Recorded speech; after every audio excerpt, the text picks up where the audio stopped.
Your country stands at the crossroads of continents and cultures, and this gives Cyprus and Cypriots a unique expertise in dialogue, in negotiations and in diplomacy.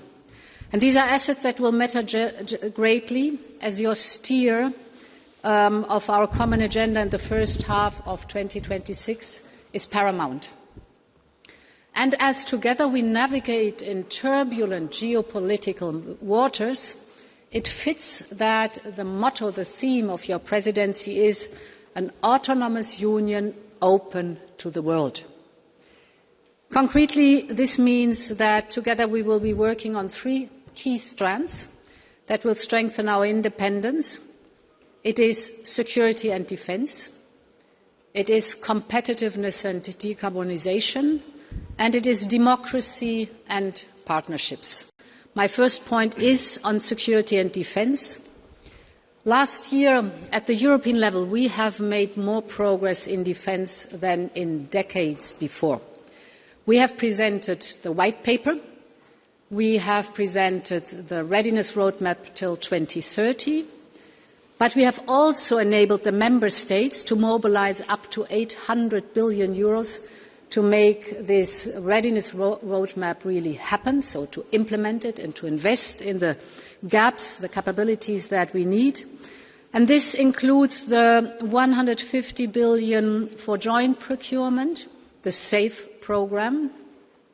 Yesterday we had in the College of Commissioners the first 8 plans, national plans of member states out of 19 member states that have signed up. It was approved in the College. And now it's urgent for the Council to approve these plans to allow fast disbursement. And if things go fast, we could set the record that from the proposal of SAFE in the College till disbursement, we just needed 1 year. That would be fantastic. Closely linked to our work on security and defence is Ukraine. Peace talks are ongoing. At the same time, Russia continues its brutal shelling. This is the moment to keep our support strong and sustained so we can put Ukraine in a position of strength on the battlefield, but also on at the negotiation table. And your presidency will have the key role to play to ensure a swift agreement between Council and Parliament on the 90 billion loan we have agreed on, or we have proposed yesterday, the legal proposal in the College, and we agreed politically on it in December in the European Council. At the same time, we're working with the United States and other partners on the so-called prosperity pillar for Ukraine, for a future peace agreement, how to recover the Ukrainian economy. And here let me underline that the central role that Ukraine's accession to the European Union plays. We have seen by experience that with accession to the European Union, a huge boost in economic growth happened. Poland is an example. Since accession to the European Union, Poland doubled its economic size because of access to the single market. So accession is both a key security guarantee in its own right for Ukraine, but also the essential engine for future growth and prosperity of Ukraine. The needs right now are immense, but our track record is also impressive. In general, it is time for a new European approach to that. And in the environment that we have right now, in security and defence, we have decided that it is also time during your presidency to come with a new European security strategy. My second point is on a competitive European Union, because only if we are economically strong, we can secure our independence. The beating heart, of course, of our economy is the single market, as you know.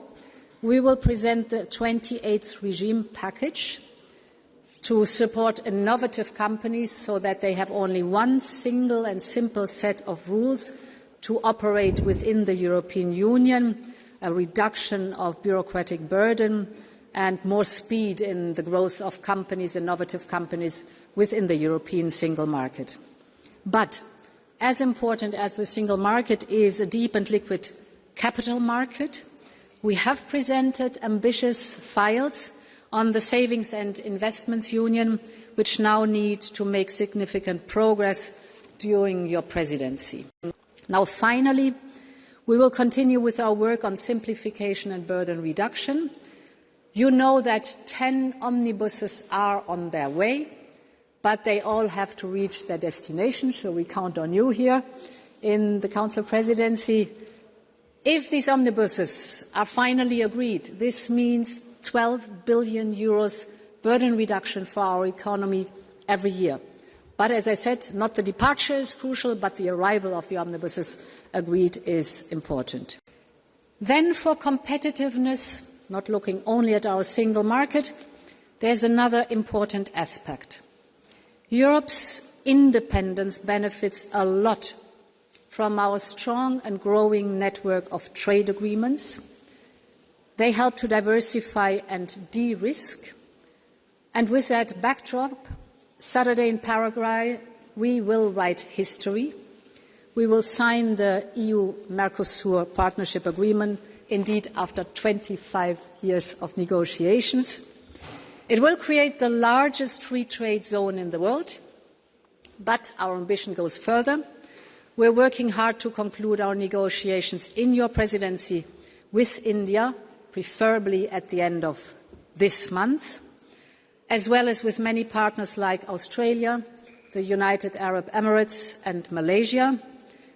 So all in all, and this was only a short glimpse on the competitiveness topic, my third point is our common work on migration. You mentioned it too. We must work hand in hand to implement the Pact on Migration and Asylum, and there the next 6 months will be absolutely crucial. And I'm glad that I can count on Cyprus' experience. The overall situation in Europe has substantially improved in the recent years. If I may cite figures from Cyprus, there it's visible. Irregular arrivals fell by 62% in 2025 compared to 2024.